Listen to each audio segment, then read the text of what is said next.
Think more gym time equals more results. This is the biggest trap that's holding you back from muscle gain. So I used to believe that you needed to train 7 days a week. I was training 7 days hard. However, I was only getting 5 hours of sleep. I was eating processed foods, Tesco meal deals while I was working on sites.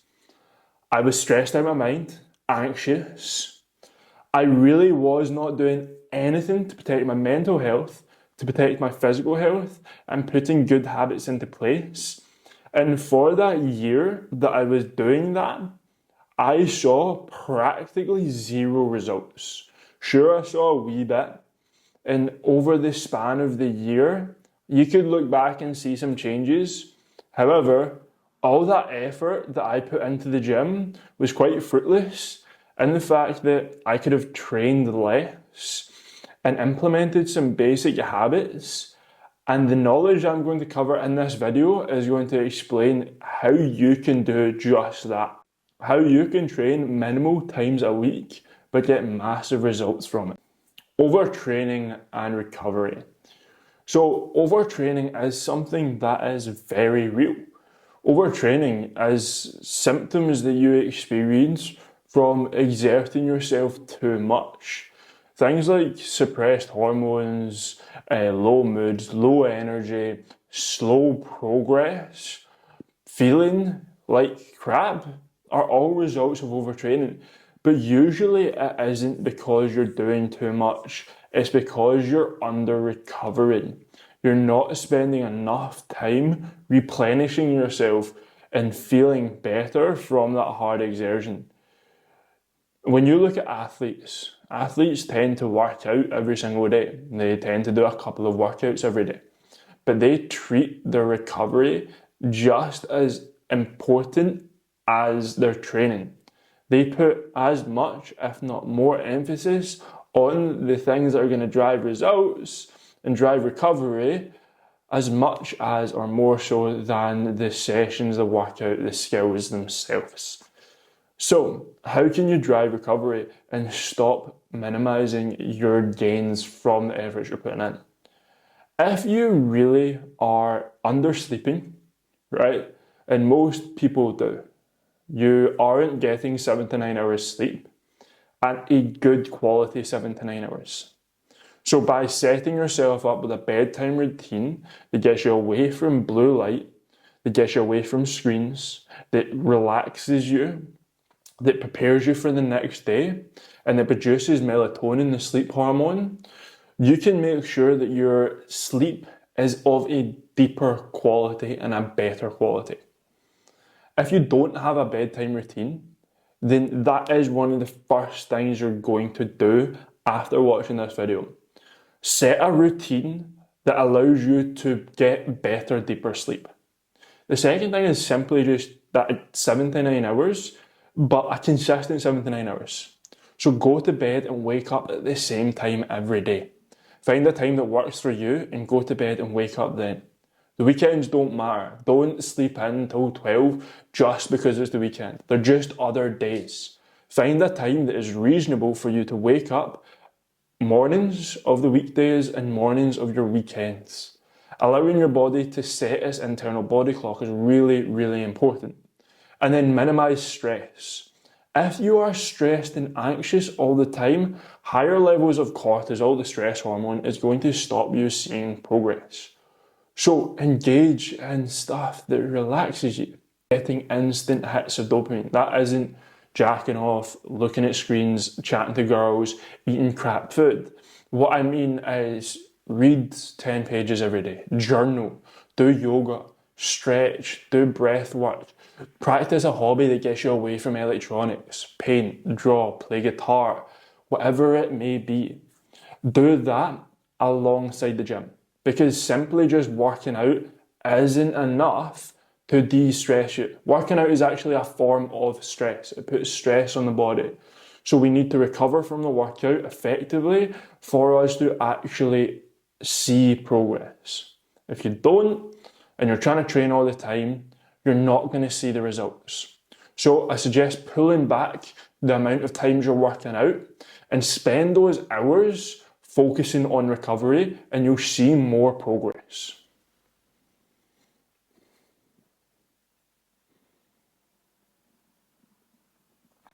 Quality over quantity. Now, at this same period of my life, I was so tired that I would go into the gym and do full workouts sitting down because I had zero energy to actually stand up. I remember during some of those days I was working 12, 14 hours, undersleeping, eating crap, being stressed, training every day, that literally just moving my foot and taking a step was a challenge. That's how fatigued I was. Although I was expecting myself to go into the gym and send signals to grow muscle by putting my muscles into a new environment that they've never been, it just isn't right. You need quality over quantity. 3 intense sessions a week with intent behind each rep, control, you will see more progress than if you work out 7 days a week, 5, 6, 7 days a week, mediocrely, going through the motions and not putting intent behind every single rep or set. So go in with intensity. And if you don't know what intensity should look like, that's when getting someone to show you is important. Look at someone bigger in the gym and ask, can you take me through a workout? Hire a coach that can run you through and show you exactly what you need to be doing. So quality over quantity. Instead of just focusing on going through the workout, instead of focusing on trying to get heavier weights every single time, be particular with your movements. Make sure it's targeting the right place. Make sure you're not being sloppy with form. Make sure you know what you are meant to be squeezing. Make sure that each rep, each set, you are coming close to or hitting failure. Because muscle only grows when it fails or it can't do something. Muscle sends signals to the body to build more muscle when it doesn't like what it's just been put through. It's shocked and it doesn't want that to happen again. So it sends the signal to grow more muscle so that what you've just done to it doesn't shock it that same way. So growing muscle is a response to your body failing or not being able to do something. Workout design. Spending hours in the gym. So during this year that I was eating poorly, training poorly, too much, stressed, it really was one of the worst years of my life, mentally, physically. I was making so many mistakes, I just didn't know, and I was feeling it, and I was in a rut.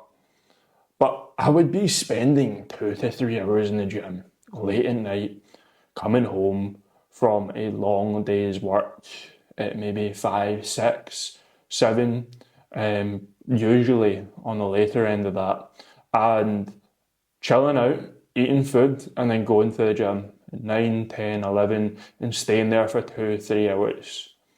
This was because I was half-arsing it. I was speaking to people, I was on my phone, I wasn't fully committed. I didn't really have a workout in mind, so I was just doing stuff. And all that led to was a waste of time and more fatigue. Not any progress, not anywhere near the amount of intensity I needed. So when you don't have a workout that's specific to you and you're just going in, hoping for the best, seeing what machines are available, you're wasting your own time. Because if you are spending 2 to 3 hours in the gym with the correct intensity, you wouldn't be able to keep that correct intensity up throughout the whole workout. Like if you imagine the fastest sprinters in the world, Usain Bolt. Usain Bolt is the fastest in the world for 9 seconds. That's it. He can't sustain it for any longer than that. It is a short bout of extreme intensity, and then it's done. It's 100 meters, and it's over.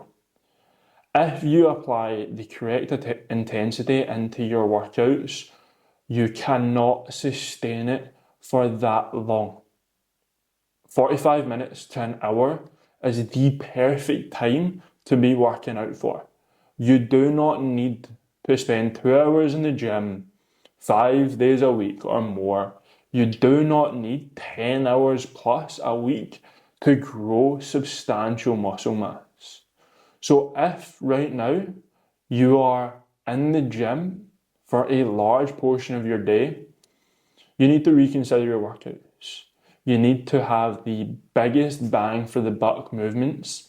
That's going to be your squats, your deadlifts, your bench press, your overhead press, your barbell rows. Keep it simple. Do not overcomplicate things. And really, you only need 2 to 3 exercises per muscle group. So, if I'm doing chest and shoulders and tries, that day is going to consist of between 6 to 9 exercises at the most. That is it. Work hard on that muscle and then move on. If you're doing a full body split with 3 days across the week, hit that muscle hard for 1 to 2 exercises per session and then rest. Let that muscle rest while you work on other muscles. By overtraining and under-recovering, you're increasing your body's stress hormone, which is cortisol. I touched on that earlier. Now, cortisol plays havoc on the hormones in the body. It plays havoc on your physical and your mental health, and it's definitely going to stop you from seeing progress that you want. In a very simplified manner, if your stress levels are higher, you're demanding a lot of your body, you're putting it through physical exertion to an extreme amount every day, and you're not dealing with your mental stress of personal life, work, whatever it may be, those cortisol levels are going to lower testosterone. And if you have lower testosterone, you're going to have lesser muscle gain. So by simply making sure that you're not overexerting yourself by overtraining, and you're not too stressed out mentally, you will see more results because your body's in a better place. The bro science mentality of more equals more just isn't true when you look at it in a real world situation. And if you're comparing yourself watching this right now to people that you are seeing on YouTube, on TikTok, on Instagram, day trading every single day, just keep in mind that they're probably paid to train every day. They're probably sponsored, and it is their financial duty to train every day. And they're probably on steroids, which is putting them into a superhuman realm of hormones so that they can recover so much faster than you, someone that is not enhanced in any way whatsoever. So do not fall into the pit trap of more equals more. Start doing better. Start organising your life. Start scheduling good habits that you know are positive. If you've got an inclination that something is negative in the back of your head, like staying up late or eating crap, then start cutting it out.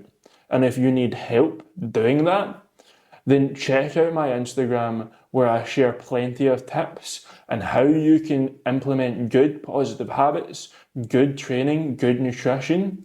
And if you need even more specific results, then just message me and I'll be more than happy to make sure you get those results.